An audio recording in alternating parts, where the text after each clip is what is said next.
السلام علیکم یا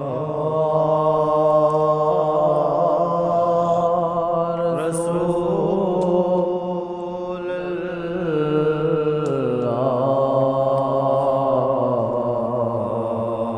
وسلم علیکم یا حبیب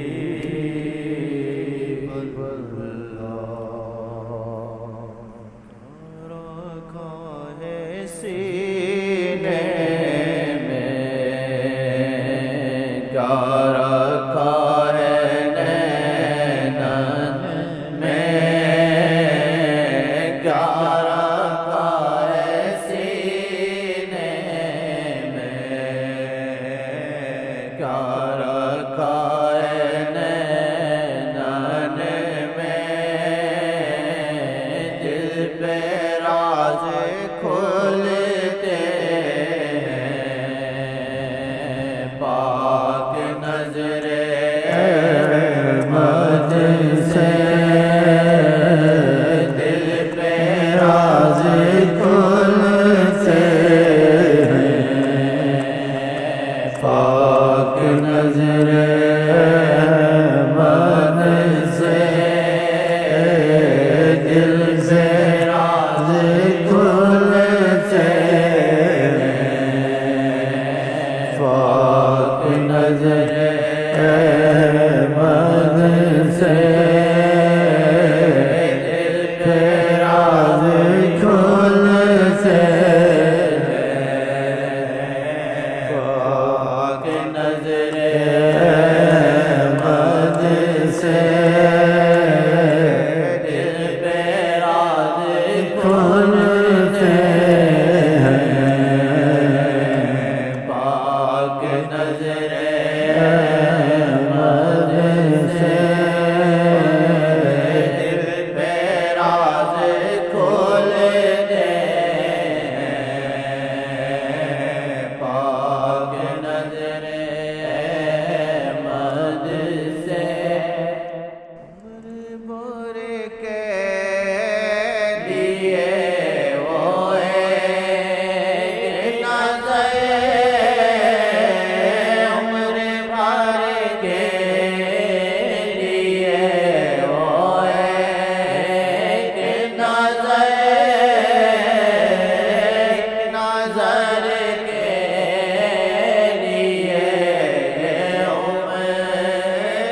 وہ ایک نظر کے لیے عمر روا ایک نظر کے لیے عمر روا ان کی نظر کرم کی ہے جو طلب ان کی نظر کرم کی ہے جو طلب یار کر ٹوٹ کر محمد سے پیار کر ٹوٹ کر محمد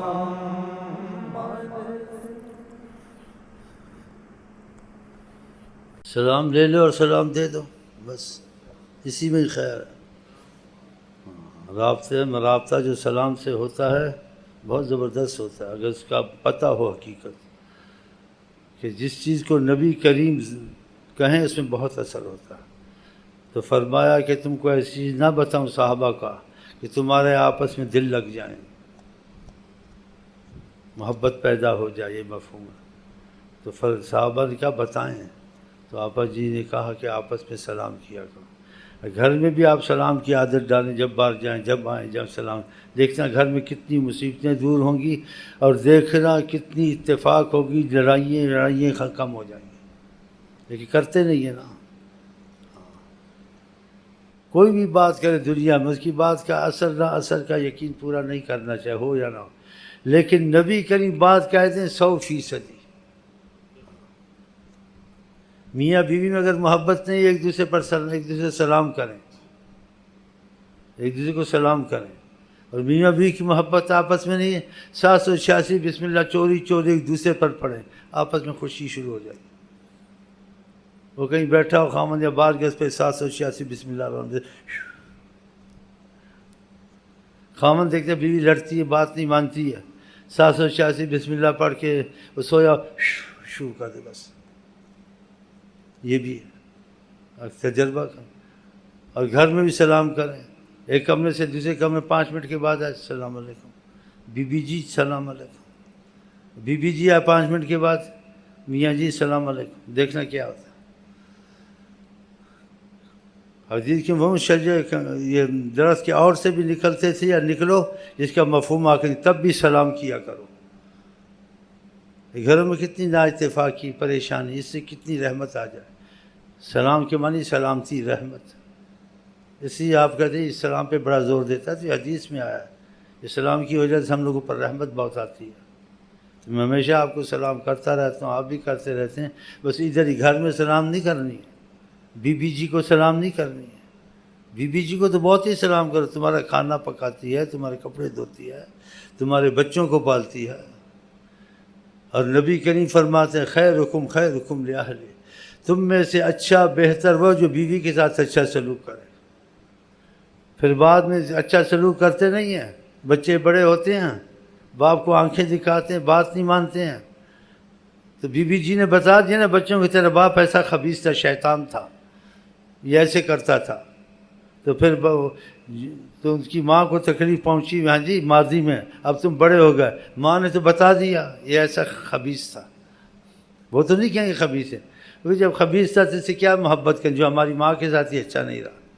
اس سے بعض اولاد کو باپ سے محبت کم ہوتی، ماں سے زیادہ ہوتی ہے، وہ بھونکتا رہتا ہے میں تیرا باپ ہوں، میں تیرا پیو ہوں، کیا پیو ہوں کیا باپ ہوں، ہماری ماں کے ساتھ ظلم کرتا رہا۔ اور جو اچھا سلوک کیا، برداشت کیا، اور ماں نے اگر بیٹے کے کانوں میں ڈال دیا تمہارا ابو ماشاءاللہ، تمہارا ابو ماشاءاللہ، تمہارا ابو ماشاءاللہ، بس ابو کا قدر ہوتی ہے۔ تو یہ چیزیں بھی یاد رکھیں۔ تو میاں بیوی اگر آئے تو 786 بسم اللہ پڑھ کے میاں پر پھینکے، میاں بیوی پر پھینکے، شف شف شف اسی میں بھی آپ کو سلام کرتا ہوں۔ یہ نسخہ بہت کامیاب نسخہ ہے، ہم گھر میں ایسے ہی کرتے ہیں، یقین جانیں۔ اگر میری بی بی جی جاتی تھوڑی دیر بعد ہی کہتی السلام علیکم، اگر نہیں کرتی میں کہتی باہر سے سلام ہی نہیں کرتی، اچھا جی السلام علیکم، وعلیکم السلام، ایسے کرتے۔ تو ہمارے گھر میں بہت رحمت ہے خدا کی، کیونکہ انسان کے لاکھ آپس میں اٹھنا بیٹھنا ہو، اور اگر جیسے دلوں میں محبت نہیں ہے، بڑی فضا اچھی نہیں لگتی، پھیکی لگتی، اسی گھر میں پھر آدمی کا بیٹھنے کو دل نہیں کرتا، بات کرنے کو زیادہ دل نہیں کرتا۔ تو یہ چیزیں بھی جاری رکھے تاکہ گھر میں بھی خیر آئے، اور نبی کریم کی بات کو بہت اہمیت دیں۔ قرآن میں ہے وَعَاشِرُوهُنَّ بِالْمَعْرُوفِ، ان کے ساتھ اچھا رویہ رکھو، اور نبی کریم نے کہا ان پر زیادہ سختی مت کرو، بہت کم سختی، نرمی زیادہ، کہ ان کو سیدھا کرنا بہت مشکل ہے۔ جن کو زیادہ بیوی کو سیدھا کرتا نا تو وہ گھر اجڑ جاتا ہے۔ اس کی مثال نبی کریم نے کیسے دی ہے صلی اللہ علیہ وسلم نے کہا خلقنا من ضلع الاعوج، یہ ڈنگی پسلی سے پیدا ہوئی ہیں، ڈنگی پسلی سے۔ ڈنگی پسلی کو سیدھا کرو ہوئے گی، زیادہ سیدھا کرو گے ٹوٹ جائے گی، پسلی ہے نا ایسے ہی رہتی ہے، تو یہ تھوڑی ٹیڑھی رہیں گی، تو پھر ان پر رحم کر دو تھوڑا، تو زیادہ سیدھا کرو گے تو گھر میں پھر جدائی ہوگی، یا مصیبت آئے گی، یا طلاقیں شروع ہو جائیں گی، یا پھر وہ مار پٹائی شروع ہو جائے گی، تم اس کو مارو گے، اس کا بھائی آ کے تم کو مارے گا، تو پھر تو یہ خانہ جنگی ہو جائے گی۔ تو خانہ جنگی گھر میں نہ کرائیں، اور ان پر رحم کریں، اور ان کو زیادہ سیدھا کرنے کی کوشش نہ کریں۔ یہ ہمارے نبی نے کہا ڈنگی پسلی سے پیدا ہوئی۔ تمہاری والدہ نے ایک دفعہ ایسے کیا میرے ساتھ، میں نے کوئی بات کی، میں نے کہا بھائی یہ بات ہے ایسے تم مان جاؤ، تو وہ مان نہیں رہی تھی میری بیوی، تمہاری والدہ۔ پھر مجھے تھوڑا غصہ آ گیا، میں نے کہا اصل میں تمہاری نسل جون سی نا ڈنگی پسلی سے پیدا ہوئی ہے۔ میں نے اس کو کہا پتہ ہے مجھے کیا کہا تمہاری والدہ؟ کہا تم تو سیدھی پسلی سے پیدا ہوئے ہو، تم تو مانو۔ پھر میں نے مان لیا، کہا تم تو ڈنگی پسلی سے نہیں ہو نا، تو اس نے اپنی بات مجھ کو منوا لی، میں مان گیا جی کہ چلو۔ تو مطلب گھر میں نا اتفاقی نہیں ہونی چاہیے، محبت ہونی چاہیے۔ تو اس کی جہاں تک گنجائش ہے آقا جی نے بتایا۔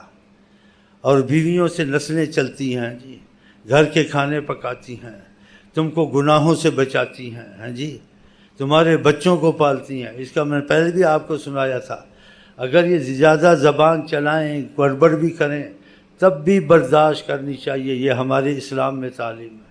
ہاں، حضرت عمر کا واقعہ آپ کو پہلے نہیں سنایا تھا؟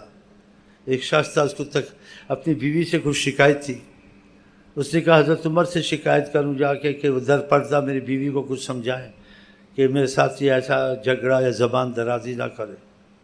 تو حضرت عمر گئے اس شخص کے ساتھ در پردہ سمجھانے۔ جب سمجھانے وہ شخص گیا حضرت عمر کے پاس، جب گیا تو دیکھا حضرت عمر خاموش تھے، ان کی بیوی زبان چلا رہی تھی، ان کے ساتھ بہت زبان درازی۔ حضرت عمر خاموش تھے، کچھ نہیں کہتے تھے۔ تو اس نے ملاقات کی، ملاقات کے بعد واپس جانے لگا۔ حضرت عمر نے کہا کیسے آئے تھے؟ کہا بس ملنا تھا، مل لیا، میں جا رہا ہوں۔ کہا نہیں ملنا تھا، ویسے بھی کوئی بات ضرور ہوگی۔ جب زور دیا تو اس نے کہا میری بیوی بہت زبان چلاتی، بہت باتیں کرتی، بعض وقت تنگ آ جاتا ہوں۔ تو میں نے کہا آپ کس کے پاس شکایت کروں، آپ کی طرف سے کچھ نصیحت اس کو ہو تو ایسے نہ کرے۔ تو میں نے دیکھا آپ کی بیوی بھی میری بیوی کی طرح زبان چلا رہی تھی۔ میں نے کہا آپ کا خود ہی ایسا حال ہے تو ہمارا کیا حل ہوگا اور آپ کیا سمجھائیں گے؟ اس لیے بات کرنی آپ سے اچھا نہیں سمجھا میں نے کہ آپ کے ساتھ بھی یہی ہو رہا ہے جو میرے ساتھ ہو رہا ہے۔ تو حضرت عمر نے ان کو کہا کہ تم دیکھتے نہیں اس بیوی کی وجہ سے کتنے فائدے اور رحمتیں گھر میں آتی ہیں، اس کی وجہ سے ہم گناہ سے بچ جاتے ہیں، انسان گناہوں میں پڑ جاتا ہے، بچ جاتا ہے۔ پھر کہا یہ بچوں کو پالتی ہے، گھر کے کپڑے دھوتی ہے، کھانا پکاتی ہے، یعنی کیوں یہ کہا یہ سب چیزیں اس پہ لازم نہیں، اگر نہ کرے آپ شرع میں جبر نہیں کر سکتے، کیونکہ اولاد آپ کی ہے، اس کی اصل میں ہے، لیکن مالک آپ ہیں۔ آپ دیکھو عدلیہ میں جائیں یا قاضی کے پاس جائیں، اپنی اولاد لے سکتے ہیں شرع میں، بیوی نہیں لے سکتی، اگر آپ مہربانی کر دیں رکھ سکتی ہے۔ اس لیے اس پہ یہ چیزیں لازم نہیں آتی، وہ اس کے کپڑے دھوئے، بچوں کو کھانا پکائے، بچوں کو صاف کرے، یہ اس پہ اس کی مہربانی کرتی ہے، تو یہ اس پہ لازم نہیں۔ تو اس نے کہا بچوں کے کپڑے دھوتی ہے، کھانا پکاتی ہے، اس کی وجہ سے میں گھر گناہوں سے بھی بچ جاتا ہوں۔ اگر اس نے اتنا کر دیا تو اتنی رعایت دی جائے تو کیا حرج ہے؟ حضرت عمر نے اس نے کہا میری بیوی بھی گھر میں میرے بچوں کو پالتی ہے، گھر کو صفائی کرتی ہے، کھانا پکاتی ہے، میں بھی گناہوں سے بہت محفوظ اس کی وجہ سے۔ تو اس نے پھر ارادہ کر لیا آئندہ بیوی کے ساتھ رعایت کرے گا۔ یہ ہماری نبی کی تعلیم، حضرت عمر کی بات کو بہت اہمیت ہے اور حد سے زیادہ اہمیت ہے۔ کیوں؟ نبی کریم نے کہا میرے بعد کوئی اگر نبی ہوتا تو حضرت عمر رضی اللہ عنہ، تو بہت صلاحیت، قابلیت اور نبوت کی استعداد موجود ہے حضرت عمر میں، بتائیں۔ تو یہ گھر میں کیا، یہ پاکستان میرے خیال 100% یا 80% بیویوں پر بہت ظلم ہوتا ہے، اتنا ظلم ہوتا ہے، اپنے کام کرا کے اپنے گھروں کو بھی کام کراؤ، خاوند کے بھائیوں کو بھی کام کراؤ، اور ماؤں کا بھی ماں کا تم پر حق ہے، بیوی پر تو حق تو نہیں ہے۔ اگر وہ احسان کرے، تمہاری ماں اچھا سلوک کرے، تم اس کا بدلہ اس کو دو، لیکن اس پر لازم کرنا یہ ماں کے بھی خدمت کرے، یہ ندوں کی بھی خدمت کرے، یہ ہمارے آئیں ان کا بھی خیال کرے، یہ ظلم ہے۔ ایسا ظلم کرنا اس کا بدلہ اچھا نہیں ملے گا آپ لوگوں کو، اس گھر میں خیر نہیں ہے۔